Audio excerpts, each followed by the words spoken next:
দাবানলে জ্বলছে Hollywood hills. যুক্তরাষ্ট্রের loss অ্যাঞ্জেলেসে ভয়াবহ দাবানলে অন্তত 5 জন নিহত হয়েছেন বলে জানিয়েছেন কর্মকর্তারা। দাবানল হলিউড হিলস সহ একাধিক এলাকায় ছড়িয়ে পড়েছে। এদিকে দাবানলের গতি ও ভয়াবহতায় সকল দমকল কর্মীরা বিপর্যস্ত হয়ে পড়েছে। এএফপির প্রতিবেদনে বলা হয়েছে, যুক্তরাষ্ট্রের দ্বিতীয় বৃহত্তম শহরটিতে দাবানলে 1,500-এর বেশি ভবন পুড়ে গেছে। ফলে 1 লাখেরও বেশি মানুষ তাদের বাড়িঘর ছাড়তে বাধ্য হয়েছে। Los Angeles county fire chief Anthony maroon বলেছেন, আমাদের কর্মীরা বিপর্যয় মোকাবেলায় লড়াই করছে। আমরা আমাদের সাধ্যমতো চেষ্টা করছি, তবে পরিস্থিতি সামলাতে লস অ্যাঞ্জেলেসে পর্যাপ্ত ফায়ার কর্মী নেই। এইদিকে বুধবার সন্ধ্যায় হলিউড হিলসে নতুন করে আগুন লাগে, যা হলিউড বুলিভার্ড থেকে মাত্র কয়েকশো মিটার দূরে অবস্থিত, যেখানে Gomez Chinese theatre, walk of fame ও এল ক্যাপিটান থিয়েটারের মতো দর্শনীয় স্থান আছে। পরিস্থিতি সামলাতে ঐতিহাসিক এলাকাটি কিছু সড়ক খালি করার নির্দেশ দেওয়া হয়, কারণ দমকল কর্মীরা আগুন নিয়ন্ত্রণে হেলিকপ্টার থেকে পানি ছিটাচ্ছেন। LAFT'র মার্গারেট স্টুয়ার্ট বলেন, আমাদের সময় নষ্ট করা ঠিক হবে না। আমরা চাই না মানুষ আটকে থাকুক, আমরা চাই সবাই নিরাপদে বেরিয়ে আসুক। এদিকে আকস্মিক দাবানলের কারণে হলিউডের রাস্তায় যানজট সৃষ্টি হয়। এতে মানুষের এলাকা ছাড়তে কিছুটা সমস্যায় পড়তে হয়। 29 বছর বয়সী শ্যারন ইভারা এএফপিকে বলেন, অগ্নিকাণ্ডের খবর শুনে তিনি হলিউডে যান।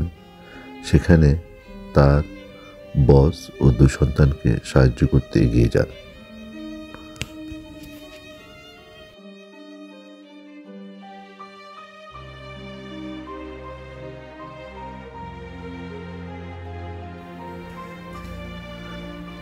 ক্যালিফোর্নিয়ায় দাবানলের শক্তি ক্রমশ বাড়ছে।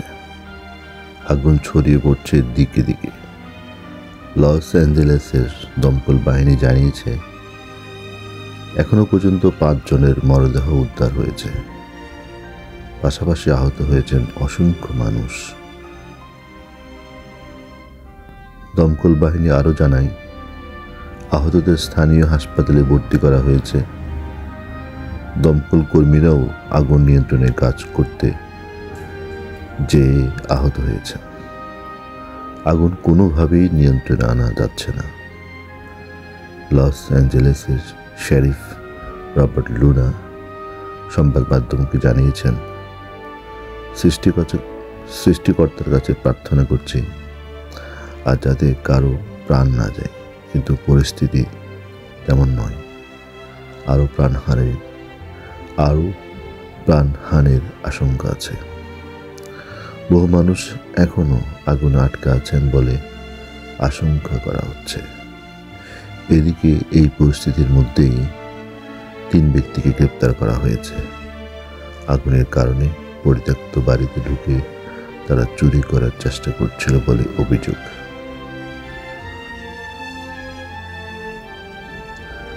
লস অ্যাঞ্জেলেসের দমকল প্রধান অ্যান্টনি ম্যারন জানিয়েছেন, প্যালিসেডের অভিজাত এলাকার অন্তত 1000 বাড়ি ইতিমধ্যেই আগুনে জ্বলে গেছে। সব মিলিয়ে 5000 একরের বেশি এলাকা এখন আগুনের কবলে। বস্তুত লস অ্যাঞ্জেলেসের অন্তত 4টি অঞ্চলে আলাদা আলাদা করে আগুন লেগেছে এবং প্রতিটি আগুনই নিয়ন্ত্রণের বাইরে। আগুন ক্রমশ ছড়াচ্ছে। শরীফ জানিয়েছেন এই পরিস্থিতি নিয়ন্ত্রণে আনার মতো দমকল কর্মী লস অ্যাঞ্জেলেসে নেই। শুধুমাত্র লস অ্যাঞ্জেলেস থেকেই অন্তত 1 লাখ মানুষকে নিরাপদ আশ্রয়ে সরিয়ে নেওয়া হয়েছে। দমকল প্রধান জানিয়েছেন হাওয়ার বেগ খুব বেশি, যে কারণে আগুন আরো দ্রুত ছড়াচ্ছে। এদিকে প্যালেসেট অঞ্চলে বহু হলিউড স্টারের বাড়ি। Ben Affleck, Tom Hanks, Mandy মুরারা এখানে থাকেন। মুরকে বাড়ি ছেড়ে বেরিয়ে যেতে হয়েছে। মার্ক হামিল এবং জেমস উডকেও বাড়ি ছাড়তে হয়েছে। যুক্তরাষ্ট্রের ভাইস প্রেসিডেন্ট কমলা হ্যারিসের বাড়িও এখানে।